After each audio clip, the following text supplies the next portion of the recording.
Hello, my name is Brandy Adams. I'm a student at Bluefield State College. I'm earning my four-year bachelor degree in nursing. For one of our senior practicum assignments, we were told to pick something that we feel passionate about changing in the workplace.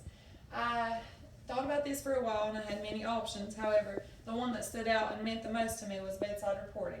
I set out to initiate a bedside report policy in the ICU. So the goal of this project is to improve patient outcomes and safety by improving communication between staff and patients.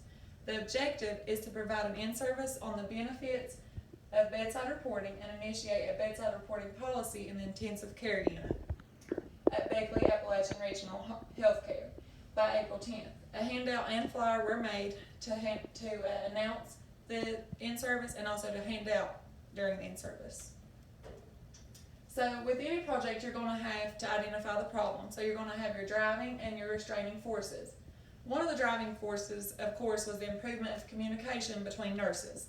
Another was improvement of communication between nurses and their patients. Of course, increase patient safety and satisfaction, and also provide the most up-to-date evidence-based knowledge.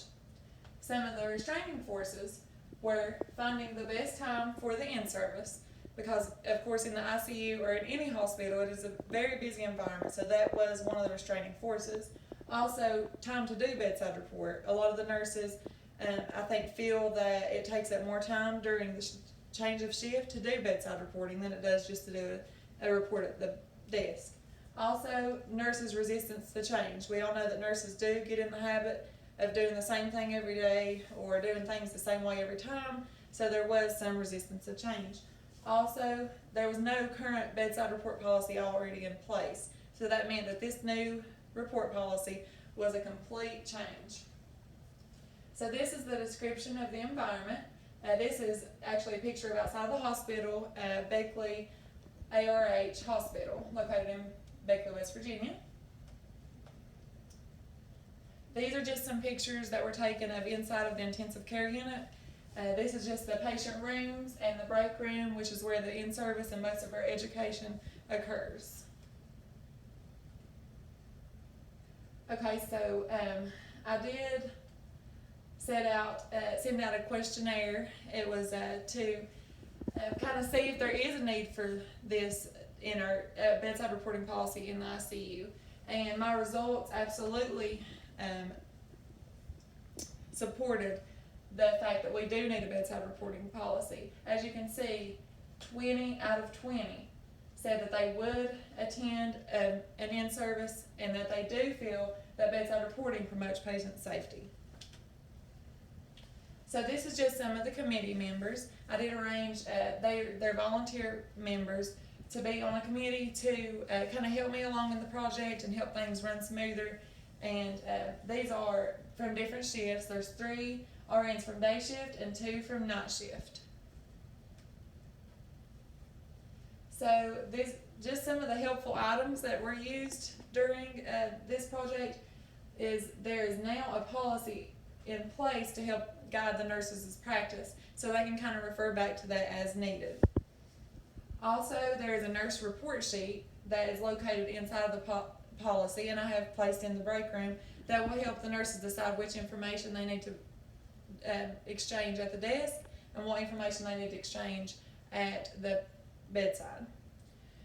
And also there is a handout that I provided to staff that kind of just highlights the importance of bedside reporting, so they can refer back to that as needed.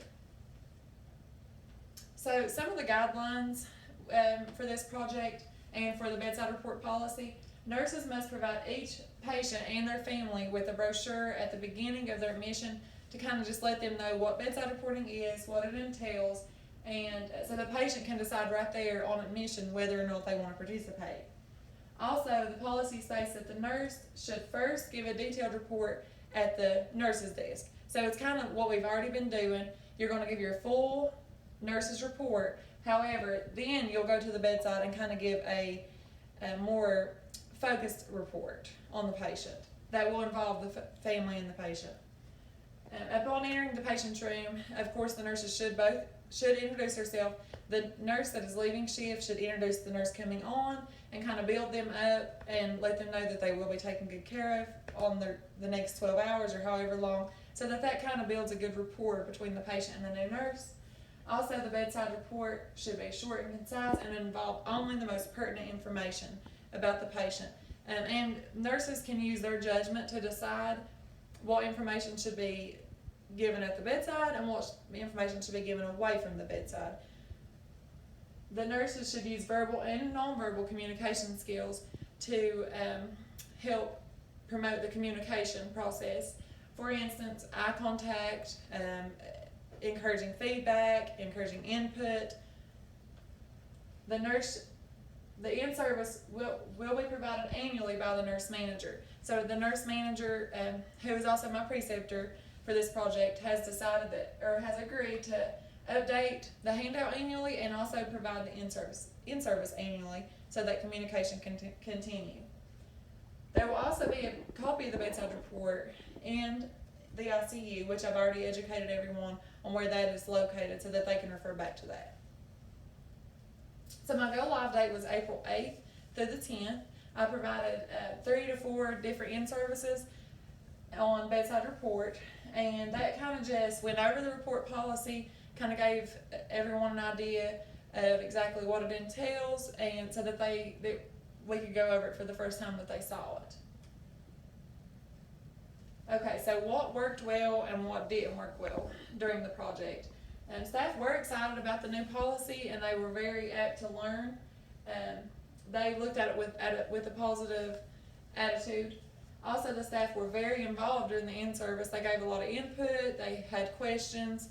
So, also reviewing the policy during the in-service allowed the staff the chance to ask questions and kind of give their opinions, so we could get that all straightened out before the policy actually took flight. Also, the staff immediately began abiding by the policy.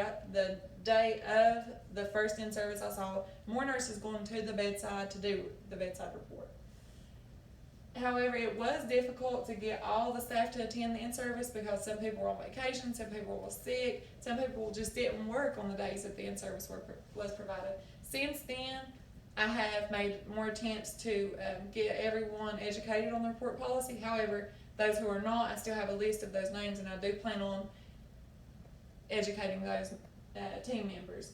And there was some difficulty getting the final report of the bedside policy because I made the rough draft and management kind of had to put it into ARH format, so there was kind of difficulty getting the final copy in time.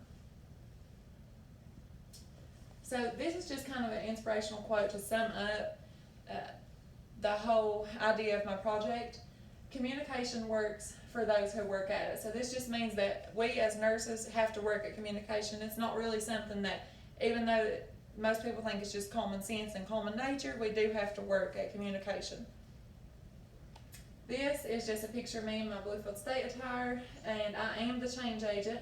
Also, my email is listed on here. It's adams_bn@live.bluefieldState.edu if you have any further questions or comments, and I appreciate you for watching my PowerPoint.